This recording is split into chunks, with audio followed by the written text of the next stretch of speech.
කොහොමද ඔයාලට අද රසම රස සමෝස එකක් තමයි හදන්න යන්නේ. අපි මොනවද ඕන වෙන්නේ කියලා ටිකක් බලමු.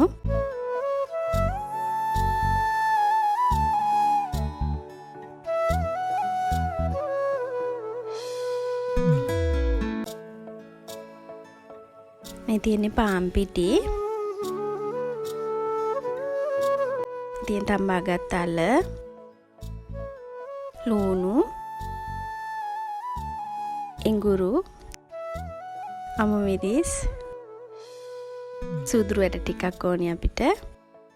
මේ තියෙන්නේ බටර්. වතුර ටිකකුත් ඕනේ අපිට ඩෝ එක අනා ගන්න. අපි දැන් ඩෝ එක හදමු. මුලින්ම අපි පාන් පිටි දාලා ලුණු ටිකක් එකතු කරගෙන මේක හොඳින් කලවම් කරගන්න ඕනේ. ඊට පස්සේ අපි බටර් ටික තමයි එකතු කරගන්නේ. ඔයාලට ගී ටිකක් උනත් එකතු කරගන්න පුළුවන්. අපි මේක හොඳින් අනා ගන්න ඕනේ. අපි වතුර ටික එකතු කරගමින් මේක හොඳින් අනා ගන්න ඕනේ.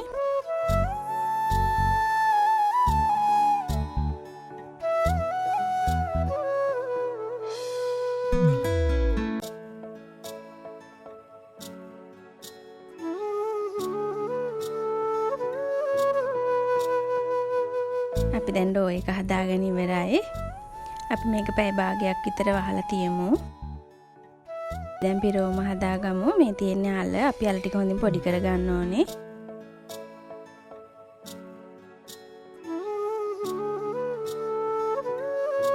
අපි දැන් පෑන් එකට තෙල් ටිකක් දාගෙන මුලින්ම සූදුරු ඇට ටික දාගන්න.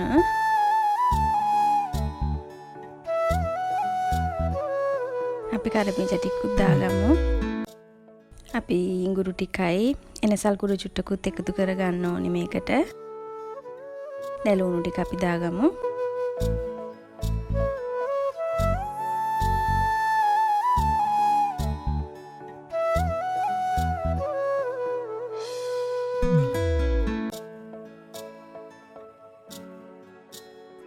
අපි දැන් අමු මිරිස් ටිකකුත් දාගමු.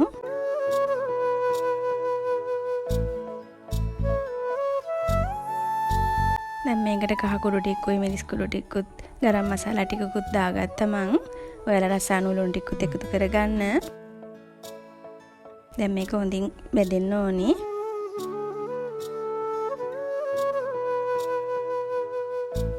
අපි දැන් මේ අල ටික එකතු කරන්නේ.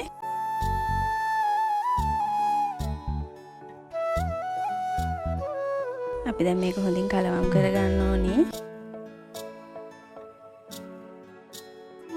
අපි දැන් පිරෝම හදාගෙන ඉවරයි. මේ පැය භාගයට පස්සේ අපේ ඩෝ එක අපි දැන් මේක කොටස් කරගන්න ඕනේ.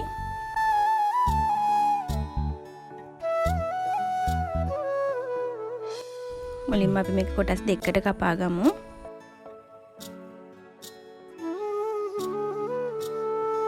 අපි එක කොටස් අරගෙන මේ විදිහට කොටස් තුනකට වෙන් කරගන්න ඕනේ.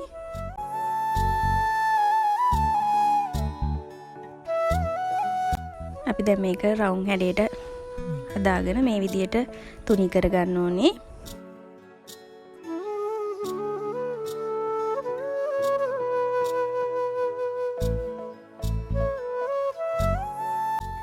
අපි ඒකත් මේ විදිහට කොටස් දෙකකට වෙන් කරගන්න ඕනේ. ඊට පස්සේ තමයි අපි සමෝසා එක නවන්නේ. අපි දැන් මේ විදිහට වතුර ටිකක් තමයි මේ ගාගන්නේ අපි. මෙන්න මේ විදිහට ඔයාලත් නවා ගන්න. මේක හරිම ලේසි.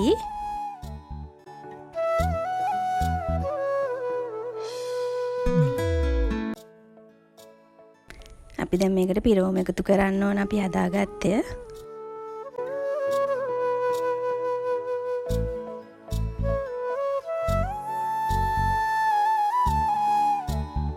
අපි ඊට පස්සේ වතුර ටිකත් ඒ පැත්තෙත් ගන්න මේ විදිහට තද කරගන්න ඕන අතින්. මේක හොඳින් ඇලවෙන්න ඕන නිසා තමයි අතින් හොඳින් තද කරගන්නේ. මේ විදිහට අපි හැම එකක්ම හදාගමු.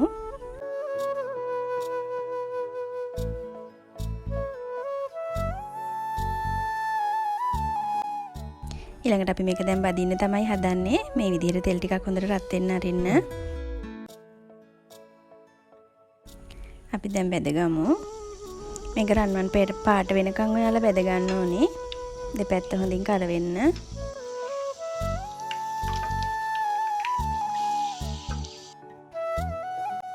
මේ ගානට ඔයාලා හදා බෙද ගන්න.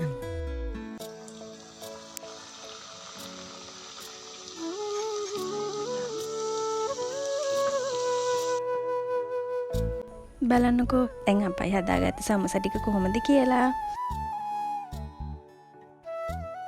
මේක මමගේ channel එක subscribe කරගෙන යන්න.